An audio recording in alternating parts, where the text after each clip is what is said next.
નમસ્કાર વિદ્યાર્થી મિત્રો, ધોરણ 12 સાયન્સ રસાયણ વિજ્ઞાન પાઠ નંબર 9માં આપણે લાસ્ટ લેક્ચરમાં સમઘટકતા વિશેનો આપણે અભ્યાસ કરતા હતા.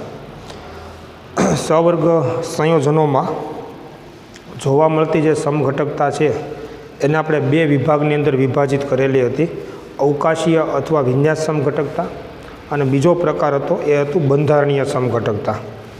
યાદ કરો, આપણે લાસ્ટ લેક્ચરમાં સમજ્યા હતા કે અવકાશીય સમઘટકો કોને કહેવાય?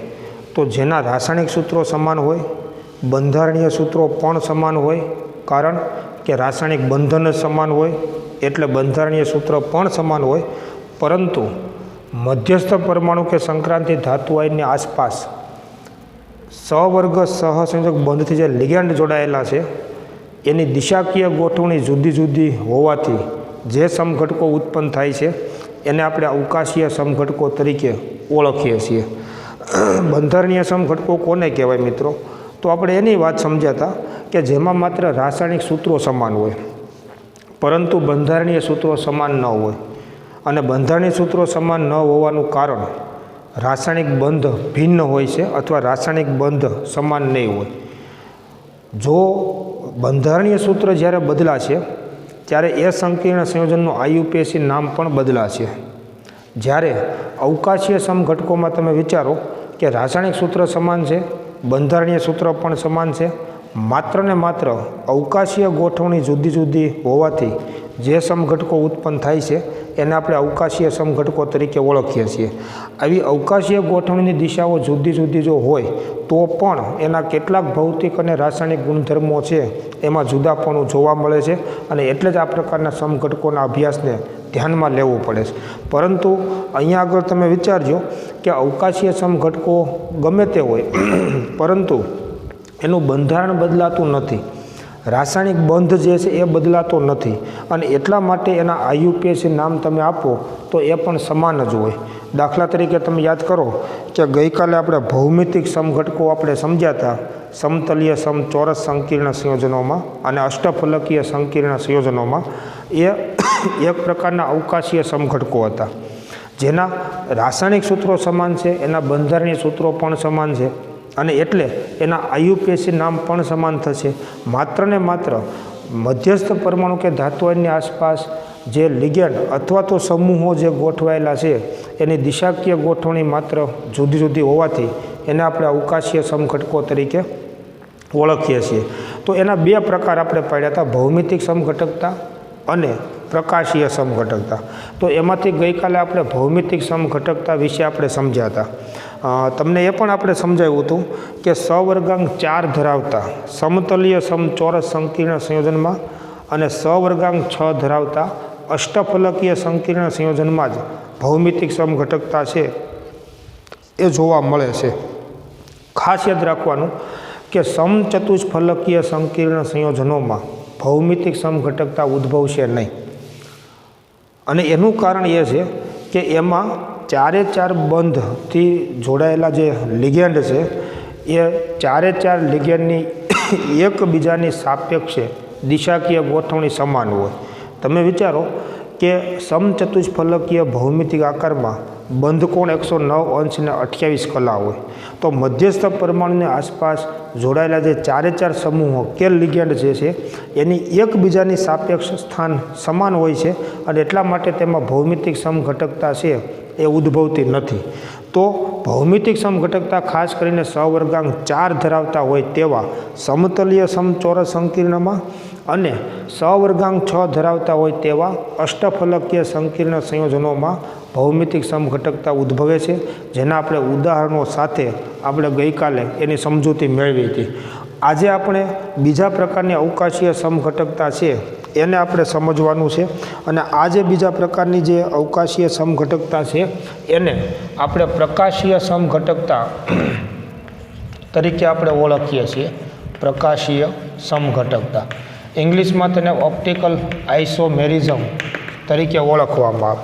ખાસ આપણને ખબર હોવી જોઈએ મિત્રો કે ભૌમિતિક સમઘટકતા આપણે કહીએ કે પ્રકાશીય સમઘટકતા કહીએ એ એક પ્રકારની અવકાશીય સમઘટકતા છે, અને એનો મતલબ શું થાય તો કે આમાંય પણ અણુસૂત્રો સમાન છે, બંધારણીય સૂત્રો સમાન છે, અથવા એના રાસાયણિક બંધ એ સમાન હશે, પરંતુ મધ્યસ્થ પરમાણુ કે ધાતુ આયનની આસપાસ જે સમૂહો કે લિગેન્ડની દિશાકીય ગોઠવણી જુદી જુદી હોવાના કારણે આ પ્રકારના સમઘટકો છે એ ઉત્પન્ન થશે.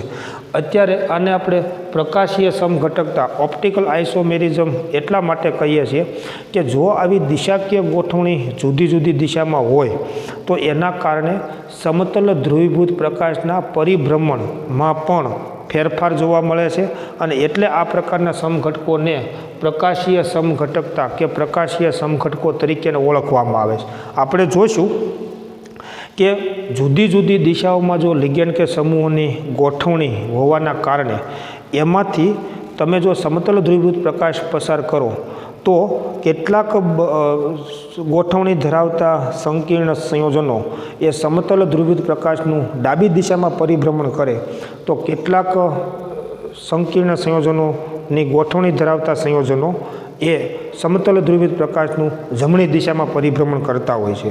સંકીર્ણ સંયોજન એકનું એક હોવા છતાં એમાં લિગેન્ડની દિશાકીય ગોઠવણી જુદી જુદી હોવાના કારણે સમતલ ધ્રુવીભૂત પ્રકાશના પરિભ્રમણની દિશા જુદી જુદી જોવા મળે છે, અને એટલા માટે આને આપણે પ્રકાશીય સમઘટકો તરીકે ઓળખીએ છીએ.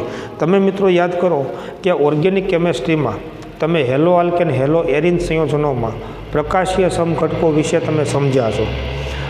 હેલો આલ્કેન હેલો એરિન સંયોજનના પાઠમાં તમે એ સંયોજનોમાં પણ આ પ્રકારની પ્રકાશીય સમઘટકતા જોવા મળે છે, કારણ કે એમાં એનો વિન્યાસ જુદો જુદો હોય છે, અને એમાં એ પાઠના અભ્યાસની અંદર આ બાબતનો તમે અભ્યાસ ઊંડાણપૂર્વક કરેલો છે. એવા જ પ્રકારનો અભ્યાસ અથવા એ જ પ્રકારની ઘટના સવર્ગ સંયોજનોમાં પણ જોવા મળે છે. ખાસ કરીને તમે વિચારો કે સમતલ ધ્રુવીભૂત પ્રકાશ કોને કહેવાય, એ પણ તમે હેલો આલ્કેન હેલો એરિનના પાઠમાં સમજ્યા છો. એનું પરિભ્રમણ કઈ દિશામાં થાય છે એ જાણવા માટે પોલારીમીટર નામના સાધનનો ઉપયોગ કરવામાં આવે છે, એવું પણ તમે સમજ્યા છો.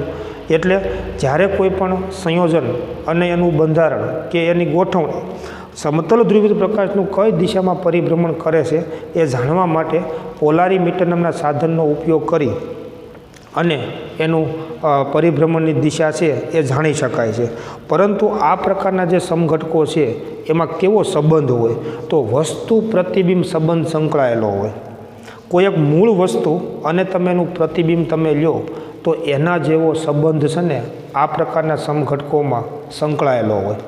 મૂળ વસ્તુ અને પ્રતિબિંબ આવો જે સંબંધ જેમાં સંકળાયેલો હોય એને પ્રતિબિંબી સમઘટકો અથવા એને ઇંગ્લિશમાં ઇનાન્શિયોમર્સ તરીકે ઓળખવામાં આવે છે. દાખલા તરીકે તમે જુઓ તો મેં તમને અગાઉ સમજાવ્યું તે પ્રમાણે આ મારો ડાબો હાથ છે, તો આ મૂળ વસ્તુ તમે આને કહો તો આ એનું પ્રતિબિંબ થયું. વચ્ચે તમે અરીસાની કલ્પના કરો તો આ ડાબા હાથનું પ્રતિબિંબ શું થયું? જમણો હાથ. આ બંને વસ્તુ પ્રતિબિંબ સંબંધે સંકળાયેલા છે તેમ કહેવાય. આને પ્રતિબિંબી સમઘટકો કહેવાય, અને આને ઇંગ્લિશમાં ઇનાન્શિયોમર્સ તરીકે ઓળખવામાં આવે છે.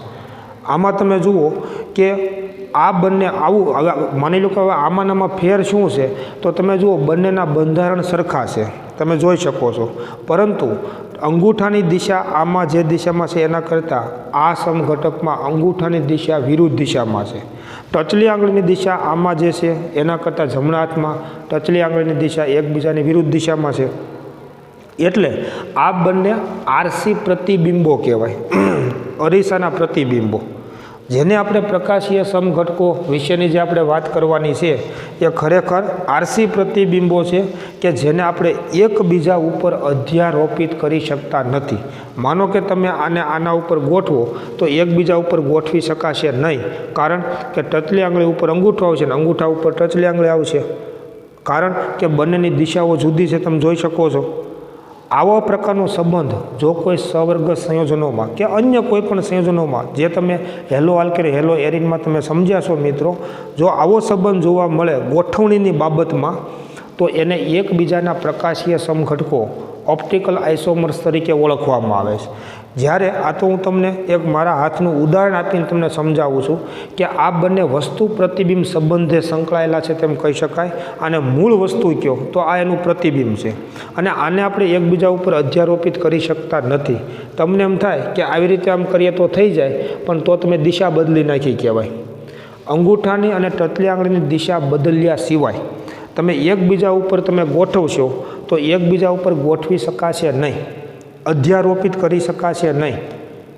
તો જે મૂળ વસ્તુ અને પ્રતિબિંબ છે એ બંને એકબીજા ઉપર અધ્યારોપિત કરી શકાતા નથી. અને આવો સંબંધ જે બંધારણોમાં આપણને જોવા મળશે એ પ્રકાશીય સમઘટકો તરીકે ઓળખાય છે. અને એટલે શું થશે કે આવા પ્રકારનું બંધારણ ધરાવતા કોઈ પણ સંયોજનો હોય એમાંથી તમે જો સમતલ ધ્રુવીભૂત પ્રકાશ પસાર કરો તો એ સમતલ ધ્રુવીભૂત પ્રકાશના પરિભ્રમણની દિશા એ એકબીજાની વિરુદ્ધ દિશામાં હોય.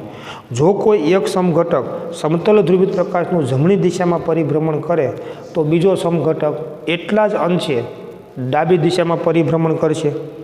અને એટલે આ બંનેને એકબીજાના પ્રતિબિંબી સમઘટકો ઇનાન્શિયોમર્સ તરીકે પણ ઓળખવામાં આવે છે. જે બંને સમઘટકોને એકબીજા ઉપર અધ્યારોપિત કરી શકાતા ન હોય તો એમાં એને કિરાલિટીનો ગુણધર્મ છે તેમ કહેવાય. કારણ કે આવા અણુઓ કિરાલ અણુઓ કહેવાય. હવે કિરાલ અણુ કોને કહેવાય એ તમે ઓર્ગેનિક કેમેસ્ટ્રીમાં તમે શીખ્યા છો કે જેના અણુ બંધારણમાં તમે જુઓ તો સમમિતિ તલની હાજરી ન હોય, અણુઓ સંમિત ન હોય, અસંમિત અણુઓ હોય. જે અણુઓ અસંમિત હોય તો એવા અણુઓમાં કિરાલિટીનો ગુણધર્મ હોય અને એના વસ્તુ અને પ્રતિબિંબને એકબીજા ઉપર આપણે અધ્યારોપિત કરી શકશું નહીં. દાખલા તરીકે આ મારો હાથ છે તો આમાં તમે જુઓ સમમિતિ તલની હાજરી નથી. હાથનો અર્ધ ભાગ એ બાકીના અર્ધ ભાગનું પ્રતિબિંબ નથી, તમે જોઈ શકો છો. તો આમાં સમમિતિ તલની હાજરી કહી શકાય નહીં અને એટલે આને અસંમિત કહેવાય. અને અસંમિતનું પ્રતિબિંબ જે છે એને એકબીજા ઉપર અધ્યારોપિત કરી શકાશે નહીં. જો આવો સંબંધ હોય તો આમાં કિરાલિટીનો ગુણધર્મ છે એમ કહેવાય. અને કિરાલિટીનો ગુણધર્મ ધરાવતા કોઈ પણ અણુઓ હોય એ મૂળ વસ્તુ અને પ્રતિબિંબ સંબંધે સંકળાયેલા હોય છે અને એમાં પ્રકાશ ક્રિયાશીલતાનો ગુણધર્મ જોવા મળે છે અથવા તો એ સમતલ ધ્રુવીય પ્રકાશનું જુદી જુદી દિશામાં પરિભ્રમણ કરવાનો ગુણધર્મ ધરાવે છે. તમે ઓર્ગેનિક કેમેસ્ટ્રીમાં જે સમજ્યા હશો અને તમને યાદ હશે એવું હું માની લઉં છું. કારણ કે જે અણુમાં સમમિતિ તલની હાજરી ન હોય એવા જ અણુઓમાં પ્રકાશ ક્રિયાશીલતાનો ગુણધર્મ હોય. મતલબ અણુ છે ને એ અસંમિત હોવો જોઈએ. દાખલા તરીકે તમે જુઓ કે માની લો કે આ જે કાર્બન છે એની સાથે આપણે 4 સમૂહો જોડીએ A, B, C અને D. તો આમાં તમે જુઓ કે સમમિતિ તલની હાજરી નથી.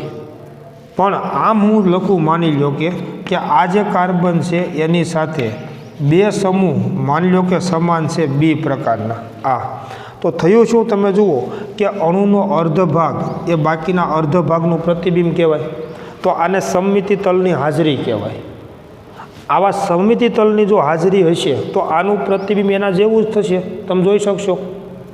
પરંતુ આનું પ્રતિબિંબ જે છે એ આના કરતાં વિરુદ્ધ દિશાનું થશે. દાખલા તરીકે આનું આપણે પ્રતિબિંબ લખીએ તો આવા પ્રકારનું થશે.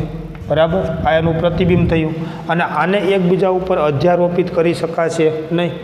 જ્યારે આવી સમમિતિ તલની જો હાજરી હોય તો સમમિતિ તલની જો હાજરી હશે ને તો આનું પ્રતિબિંબ તમે જુઓ એના જેવું જ થશે. બરાબર, અને આમાં પણ સમમિતિ તલની હાજરી જોવા મળશે અને આને એકબીજા ઉપર અધ્યારોપિત કરી શકાશે. તો આમાં કિરાલિટીનો ગુણધર્મ નથી તેમ કહેવાય. કારણ કે સમમિતિ તલની હાજરી છે, અણુ સમમિત છે એટલે એકબીજા ઉપર અધ્યારોપિત કરી શકાય. તો આને કિરાલ સંયોજન કહી શકાય નહીં. અને એટલે તમે યાદ કરો ઓર્ગેનિક કેમેસ્ટ્રીમાં તમે સમજ્યા હતા કે જ્યારે કાર્બન સાથે જોડાયેલા 4 સમૂહો જુદા જુદા હોય તો એવા કાર્બનને તમે કિરાલ કાર્બન કીધો છે, અસમ કાર્બન કીધો છે. અને આવા અસમ કાર્બન ધરાવતા જે કાર્બનિક સંયોજનો હોય એમાં વસ્તુ પ્રતિબિંબ સંબંધ છે ને એ સંકળાયેલો હોય, એકબીજા ઉપર અધ્યારોપિત કરી શકાશે નહીં. અને એમાં જ પ્રકાશ ક્રિયાશીલતાનો ગુણધર્મ છે એ જોવા મળશે. આવા પ્રકારનો જે કાર્બન છે એને તમે યાદ કરો ઓર્ગેનિક ઓર્ગેનિક કેમેસ્ટ્રીમાં અસમ કાર્બન અથવા કિરાલ કાર્બન તમે નામ આપ્યું હતું. આની વચ્ચે તમે જો અરીસાની કલ્પના કરો, અરીસો, તો આ બંને વસ્તુ પ્રતિબિંબ સંબંધે સંકળાયેલા છે તેમ કહી શકાય. આને મૂળ વસ્તુ કહો તો આનું પ્રતિબિંબ કહેવાય. અને મિત્રો તમને ખ્યાલ હોવો જોઈએ કે કોઈ મૂળ વસ્તુની દિશા અને એના પ્રતિબિંબની દિશા હંમેશા એકબીજાની વિરુદ્ધ દિશામાં હોય. દાખલા તરીકે તમે અરીસા સામે ઊભા રહો તો તમારા ફેસની જે દિશા છે ને એની વિરુદ્ધ દિશામાં તમારા પ્રતિબિંબના ફેસની દિશા જોવા મળે છે. એટલે તમે તમારા પ્રતિબિંબ સામું જુઓ છો તો તમારું પ્રતિબિંબ તમારી સામે જોતું હોય છે. આ બંનેની દિશા ઓપોઝાઇટ હોય. આને જ પ્રતિબિંબ કહેવાય. આને મૂળ વસ્તુ અને પ્રતિબિંબ સંબંધે સંકળાયેલા છે તેમ કહી શકાય. તો આ જે છે એ મૂળ વસ્તુ અને આ એનું પ્રતિબિંબ જેને એકબીજા ઉપર અધ્યારોપિત કરી શકાતા નથી.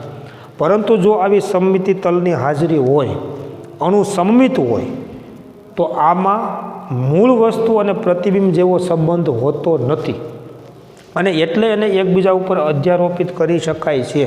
તો આવા સંયોજનો પ્રકાશ ક્રિયાશીલતાનો ગુણધર્મ ધરાવતા નથી, બિન પ્રકાશ ક્રિયાશીલ હોય. એટલે આમાં કિરાલિટીનો ગુણધર્મ કહી શકાય નહીં. તો જે સંયોજનોમાં આવો કિરાલિટીનો ગુણધર્મ હોય, અસમ કાર્બન ધરાવતા કાર્બનિક સંયોજનો હશે જેના મૂળ વસ્તુ અને પ્રતિબિંબ જેવો સંબંધે સંકળાયેલા હશે, તો એને એકબીજા ઉપર અધ્યારોપિત કરી શકાશે નહીં અને એટલે જ એ સમતલ ધ્રુવિત પ્રકાશનું એકબીજાની વિરુદ્ધ દિશામાં પરિભ્રમણ કરવાનો ગુણધર્મ ધરાવે છે. અને એને જ પ્રકાશીય સમઘટકો ઓપ્ટિકલ આઇસોમર્સ તરીકે ઓળખવામાં આવે છે. આ બંનેને આરસી પ્રતિબિંબો કહેવાય. આરસી એટલે અરીસો, અરીસાના પ્રતિબિંબો કહેવાય. આ બંને સમઘટકો જે છે એ ઇનાન્શિયોમર્સ અથવા ને ગુજરાતીમાં પ્રતિબિંબીઓ તરીકે પણ ઓળખવામાં આવે. અને એટલે આ પ્રકારની ગોઠવણી ધરાવતા સમઘટકમાંથી જો તમે સમતલ ધ્રુવિત પ્રકાશ પસાર કરો અને પોલેરીમીટર નામના સાધન વડે તમે જુઓ અને માની લો કે જો એ જમણી દિશામાં પરિભ્રમણ કરે તો આ સમઘટક એટલા જ અંશે સમતલ ધ્રુવિત પ્રકાશનું ડાબી દિશામાં પરિભ્રમણ કરવાનો ગુણધર્મ ધરાવે છે. એટલે આ બંનેને પ્રકાશ ક્રિયાશીલ સમઘટકો તરીકે ઓળખવામાં આવે. આ સંયોજનોમાં આવા જો બંધારણ હોય તો એમાં આવું વલણ જોવા મળતું નથી. યાદ કરો, આપણે સમજી ગયા છીએ કે જે સમઘટક સમતલ ધ્રુવિત પ્રકાશનું જમણી દિશામાં પરિભ્રમણ કરે તો એવા સમઘટકને દક્ષિણ ભ્રમણીય સમઘટક તરીકે ઓળખવામાં આવે. દક્ષિણ ભ્રમણીય સમઘટક કહેવાય અથવા એને ડેક્સ્ટ્રો સમઘટક તરીકે ઓળખવામાં આવે છે. સંજ્ઞામાં સ્મોલ ડી અથવા પ્લસની નિશાની વડે પણ દર્શાવવામાં આવે છે. વિશિષ્ટ પરિભ્રમણ કોણ આલ્ફાનું મૂલ્ય પણ તમે હેલો આલ્ક અને હેલો એરિન પાઠમાં સમજ્યા છો, એટલે મારે અત્યારે એટલું બધું ઊંડાણમાં જવું નથી, એ તમે બધું જાણો છો. પણ જે સમઘટક સમતલ ધ્રુવિત પ્રકાશનું જમણી દિશામાં પરિભ્રમણ કરે એને દક્ષિણ ભ્રમણીય ડેક્સ્ટ્રો અથવા ડી પ્લસ સમઘટક કહેવાય. અને એનો પ્રતિબિંબી સમઘટક એટલા જ અંશે ડાબી દિશામાં પરિભ્રમણ કરશે જેને લીવો સમઘટક અથવા વામ ભ્રમણીય સમઘટક તરીકે ઓળખવામાં આવે છે. વામ ભ્રમણીય અથવા એને લીવો સમઘટક તરીકે ઓળખવામાં આવે. સંજ્ઞામાં સ્મોલ એલ અથવા એને નેગેટિવ સમઘટક તરીકે પણ ઓળખવામાં આવે છે.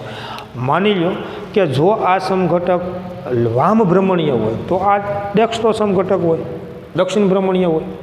માનો કે આ દક્ષિણ ભ્રમણીય હોય તો એનો પ્રતિબિંબી સમઘટક વામ ભ્રમણીય હોય.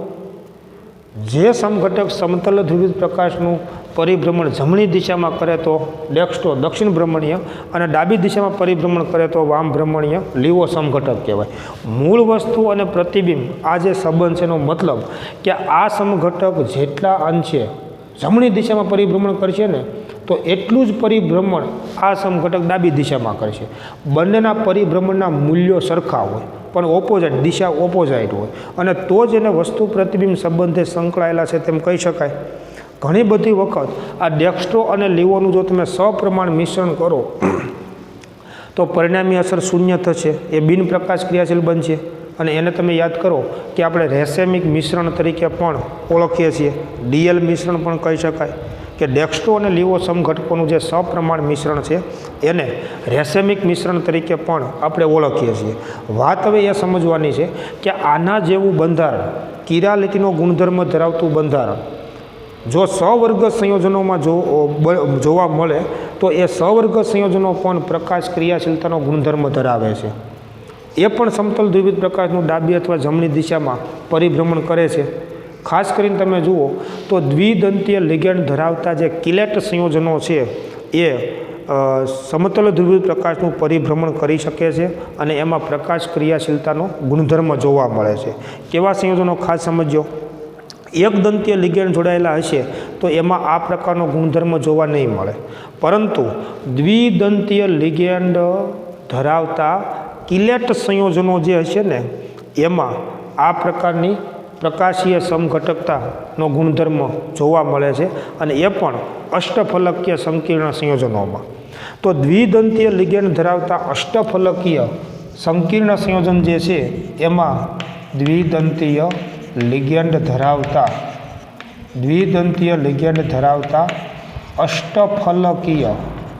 અષ્ટફલકીય કિલેટ સંયોજનોમાં આ પ્રકારનો પ્રકાશીય સમઘટકતા છે એ જોવા મળે છે. અને એને જો આપણે કેટલાક ઉદાહરણ દ્વારા જો આપણે સમજીએ તો એના ઉદાહરણો આપણે જોઈશું અને એના બંધારણને પ્રકાશીય સમઘટકતા વડે આપણે સમજવાના છે. ખાસ યાદ રાખવાનું કે જેમ ભૌમિતિક સમઘટકતામાં સીસ અને ટ્રાન્સ આપણે કહેતા હતા એમ પ્રકાશીય સમઘટકતામાં દક્ષિણ ભ્રમણીય અથવા ડેક્સ્ટ્રો અને વામ ભ્રમણીય અથવા તો લીવો આવા નામથી તેને ઓળખવામાં આવે છે. તો એને આપણે સમજી લઈએ સૌ પ્રથમ.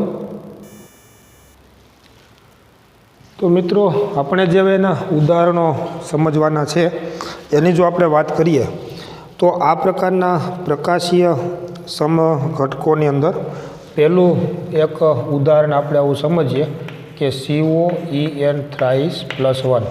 હવે અહીંયા તમે બરાબર વિચારજો કે અહીંયા આગળ અણુસૂત્ર અથવા રાસાયણિક સૂત્ર સમાન હોય, બંધારણીય સૂત્ર અથવા રાસાયણિક બંધન પણ સમાન હોય, પરંતુ ત્રિપરિમાણમાં માત્ર અવકાશીય ગોઠવણીની દિશા જુદી હોય. EN એટલે ઇથેન 1,2 ડાયમાઇન તટસ્થ દ્વિદંતીય લિગેન્ડ છે, તો આનો વીજભાર 0.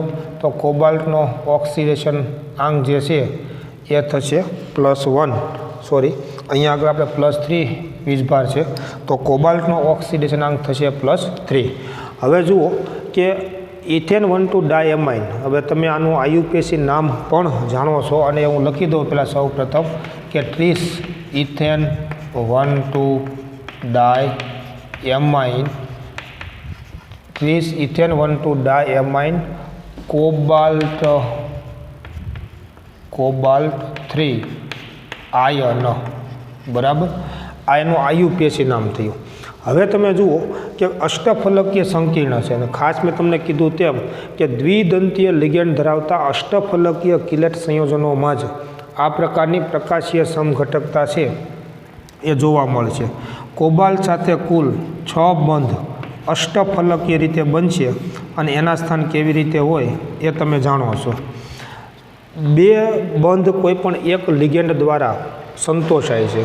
દાખલા તરીકે તમે જુઓ તો આ બંને બંધ, હવે ઇથેન 1,2 ડાયમાઇન જે છે એનું હું અહીંયા આગળ સંપૂર્ણ સૂત્ર લખું તો માની લો કે હું આવી રીતે આમ લખી શકું કે આને આપણે ઇથેન 1,2 ડાયમાઇન તરીકે આપણે ઓળખીએ છીએ, બરાબર. તો આ બંને બંધ બીજા લિગેન્ડ દ્વારા સંતોષાય છે, બરાબર. આ થયું ઇથેન 1,2 ડાયમાઇન. તો આ બંને બંધ ત્રીજા લિગેન્ડ દ્વારા સંતોષાય, બરાબર.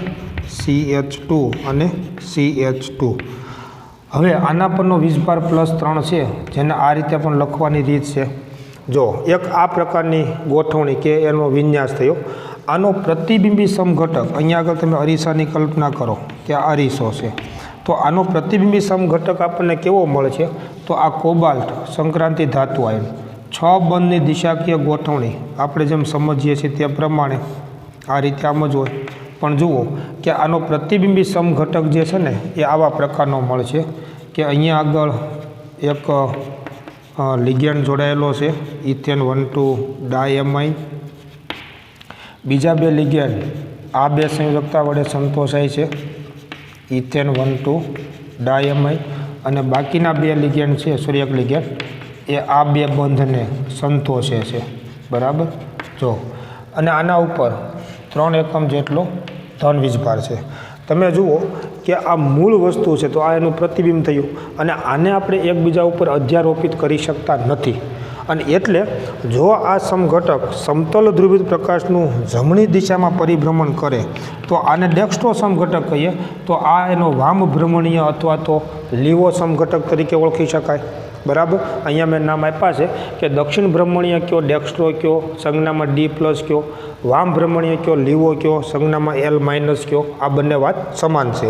ઘણી બધી વખત આનું આ જે બંધારણ છે એના 6 બંધ એ આવી રીતે આમે દર્શાવેલા હોય. બરાબર.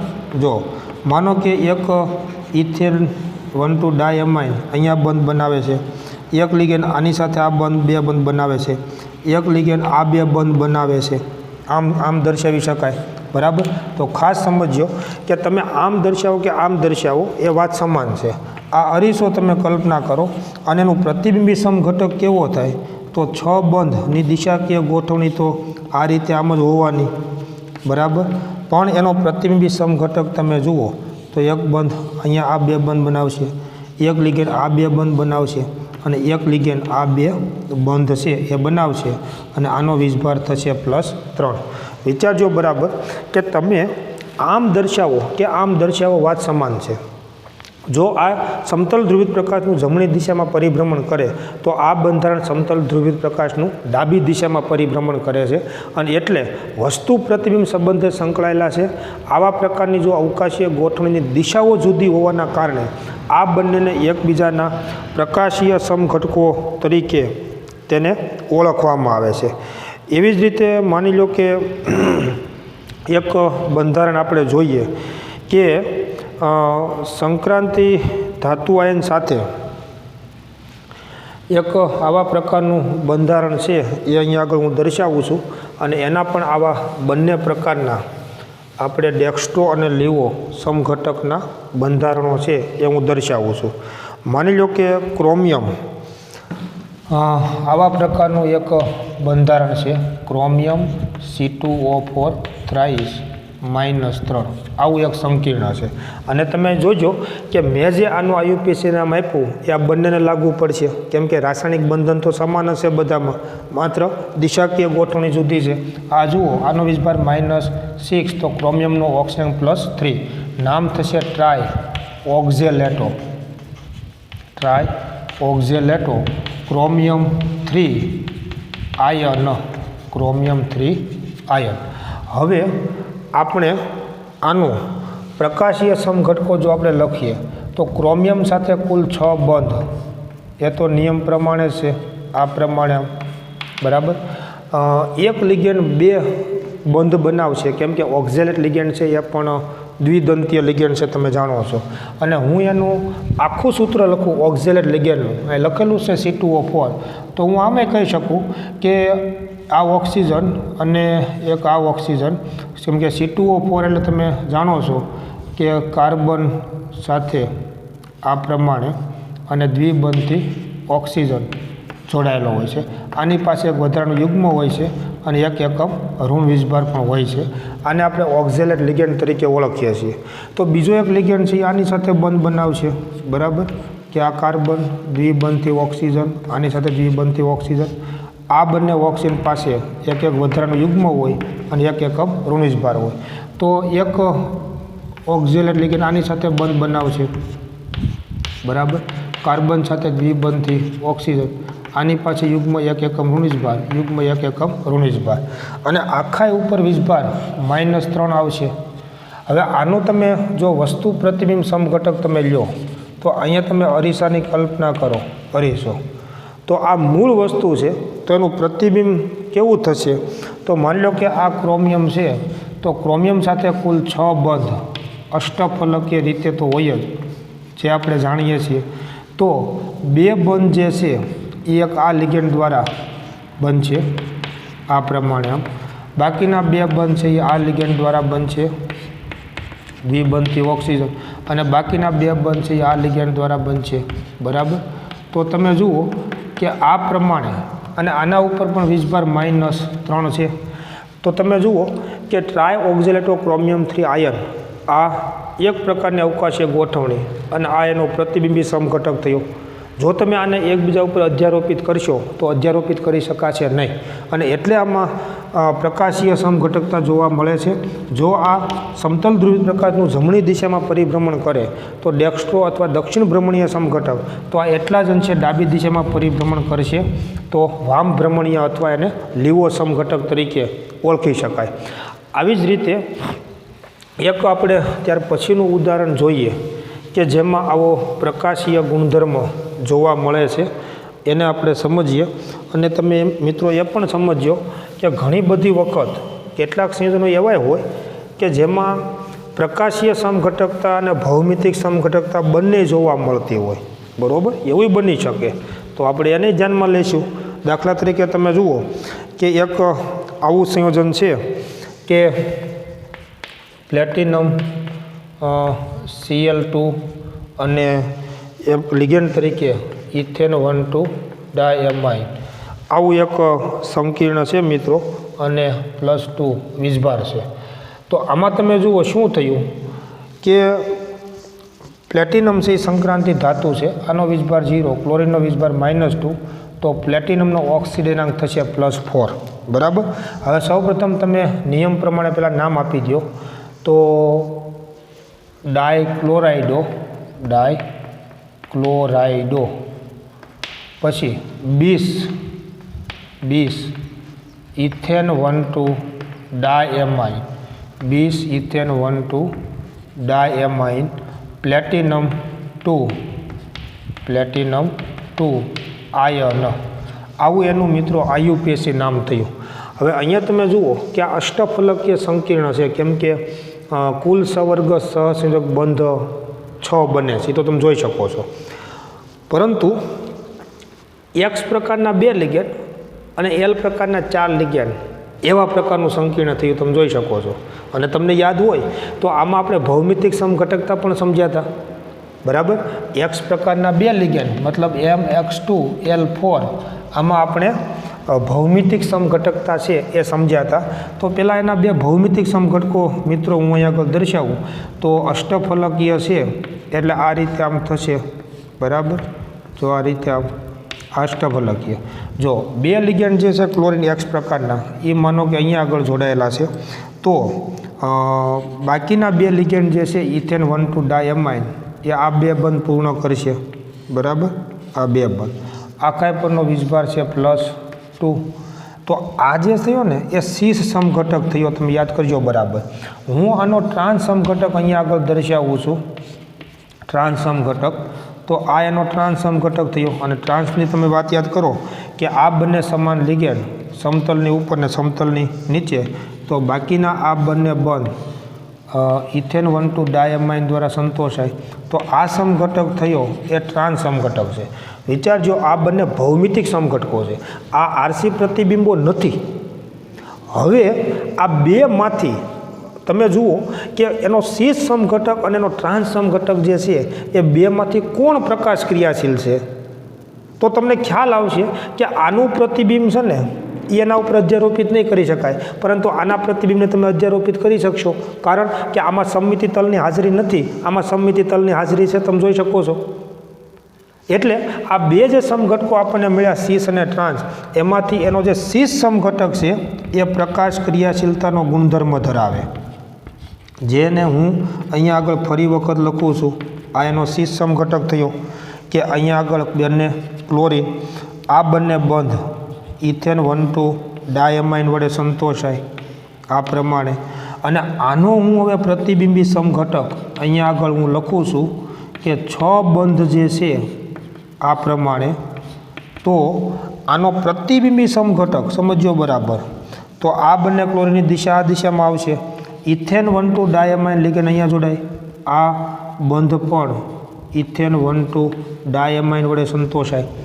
તો તમે જુઓ કે આના ઉપર વીજભાર મેં કીધું તેમ +2 છે, જે આના ઉપર તમને જોવા મળશે +2 અને આના ઉપર વીજભાર +2, પરંતુ જુઓ આ બંને વસ્તુ પ્રતિબિંબ સંબંધે સંકળાયેલા છે. એટલે જો આ ડેક્સ્ટ્રો સમઘટક બનશે તો આ સમતલ ધ્રુવીય પ્રકાશનું ડાબી દિશામાં પરિભ્રમણ કરશે અને આને આપણે લીવો સમઘટક તરીકે ઓળખી શકીએ. વિચારજો બરાબર કે આ જે સંયોજન છે ડાયક્લોરાઇડ ઓફ 20 ઇથેન 1,2 ડાયમાઇન પ્લેટિનમ 2 આયન, એના ખરેખર આવા 4 સમઘટકો મળશે. 2 ભૌમિતિક સમઘટકો સીસ અને ટ્રાન્સ, આવા 2 ભૌમિતિક સમઘટકો મળશે સીસ અને ટ્રાન્સ, અને 2 એના પ્રકાશ ક્રિયાશીલ સમઘટકો મળશે. પરંતુ સીસ અને ટ્રાન્સ જે 2 ભૌમિતિક સમઘટકો મળે છે એમાંથી માત્ર એનો સીસ સમઘટક છે ને એ જ પ્રકાશ ક્રિયાશીલ હશે, એનો ટ્રાન્સ સમઘટક પ્રકાશ ક્રિયાશીલ હશે નહીં. અને તમે વિચારી શકશો કે આનું પ્રતિબિંબ તો સેમ એના જેવું જ મળશે, જેને તમે એકબીજા ઉપર અધ્યારોપિત કરી શકશો, તો એ પ્રકાશ ક્રિયાશીલ ન કહેવાય. એટલે આવા પ્રકારના સંયોજનોમાં પણ ખાસ જોવાનું.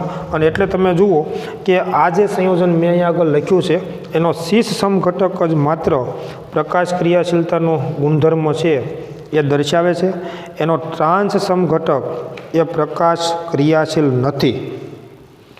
ખાસ અને ખાસ સમજવાનું કે એનો ટ્રાન્સ સમઘટક છે એ પ્રકાશ ક્રિયાશીલ નથી. બરાબર. આવી રીતે તમે અનેક ઉદાહરણો મિત્રો જોઈ શકશો કે જેમાં આવા પ્રકારના વસ્તુ અને પ્રતિબિંબ જેવો સંબંધ સંકળાયેલો હોય, જેને તમે એકબીજા ઉપર અધ્યારોપિત કરી શકો નહીં, તો જ એ પ્રકાશ ક્રિયાશીલતાનો ગુણધર્મ છે એ ધરાવશે. શરત ખાસ આ છે કે દ્વિદંતીય લિગેન્ડ ધરાવતા અષ્ટફલકીય કિલેટ સંયોજનોમાં જ પ્રકાશ ક્રિયાશીલતાનો ગુણધર્મ જોવા મળશે, અથવા તો આ પ્રકારની સમઘટકતા છે એ જોવા મળે છે. આમાં પણ તમે જોઈ શકો છો કે રાસાયણિક સૂત્ર સમાન છે, રાસાયણિક બંધન પણ સમાન છે, તમે જોઈ શકો છો. એટલે અણુસૂત્ર અને બંધનીય સૂત્ર સમાન કહેવાય. બંધનીય સૂત્ર જો નહીં બદલાતું હોય તો એનું આયુપીસી નામ નહીં બદલાય. અને એટલે આ બધાનું 4 આયુપીસી નામ તો સેમ જ થાય, કેમ કે રાસાયણિક બંધ તો બધામાં સરખા છે. બધામાં તમે જુઓ 2 બંધ ક્લોરીન બનાવે છે અને 4 બંધ ઇથેન 1,2 ડાયમાઇન વડે બને છે. ફેર શું છે? તો અવકાશમાં લિગેન્ડ અથવા સમૂહની ગોઠવણીની દિશાઓ માત્ર જુદી છે, અને એટલે એને અવકાશીય સમઘટકો તરીકે ઓળખવામાં આવે છે. આ જે સંયોજન થયું માનો કે, તો એ 2 અવકાશીય સમઘટકો ભૌમિતિક સમઘટકો આપે છે સીસ અને ટ્રાન્સ, અને 2 અવકાશીય સમઘટકો પ્રકાશીય સમઘટકો આપે છે. એનો સીસ સમઘટક છે એ 2 પ્રકાશીય સમઘટકો પણ આપે છે, જેને આપણે ડેક્સ્ટ્રો અને લીવો સમઘટકો તરીકે આપણે એને ઓળખીએ છીએ. તો મિત્રો આવા ઘણા બધા ઉદાહરણો તમે જોઈ શકશો. અને હવે તમે આપણી બુકની અંદર કોયડો 9.5 તમે જુઓ તો એમાં પણ તમને આ વાત સમજાવી છે કે FeNH3 ના ભૌમિતિક સમઘટકોની રચના દોરો. આવડી શકે તમને. X પ્રકારના 2 લિગેન્ડ, L પ્રકારના 4 લિગેન્ડ, બરાબર, આની જેમ જ બતાવી શકાય. અને કોયડો 9.6 તમે જુઓ તો નીચેની 2 સંકીર્ણ સ્પીસીઝમાંથી કઈ કિરાલ અથવા પ્રકાશ ક્રિયાશીલ છે? તો એ પણ છે માના જેવું થયું. તમે જુઓ સીસ ક્રોમિયમ Cl2OX ટ્વાઇસ, તો ક્લોરીન છે એ X પ્રકારના 2 લિગેન્ડ થયા, અને ઓક્ઝેલેટ લિગેન્ડ જે છે એ તમે જુઓ LL ટ્વાઇસ કીધું હતું ને આપણે, દ્વિદંતીય લિગેન્ડ. ટૂંકમાં આની જેમ જ ઇથેન 1,2 ડાયમાઇનની જગ્યાએ કોણ છે? તો કે ઓક્ઝેલેટ લિગેન્ડ, અને પ્લેટિનમના બદલે ક્રોમિયમ છે. તો તમે સ્પષ્ટ રીતે કહી શકશો કે એનો સીસ સમઘટક છે ને એ પ્રકાશ ક્રિયાશીલ હશે, એનો ટ્રાન્સ સમઘટક પ્રકાશ ક્રિયાશીલ હશે નહીં. અને ઉકેલમાં તમે જુઓ એમ જ આપેલું છે, જે મેં તમને અહીંયા આગળ સમજાવ્યું છે. બરાબર. કેમ કે આનો સીસ સમઘટક છે એ કિરાલિટીનો ગુણધર્મ ધરાવે છે, જ્યારે એનો ટ્રાન્સ સમઘટક છે એ કિરાલિટીનો ગુણધર્મ ધરાવતો નથી. સંમિત અણુ કહેવાય. તમે જોઈ જુઓ, અણુનો અર્ધ ભાગ બાકીના અર્ધ ભાગનું પ્રતિબિંબ છે. તો આવા પ્રકારના સંયોજનો જે છે એમાં પ્રકાશ ક્રિયાશીલતાનો ગુણધર્મ મિત્રો જોવા મળે છે.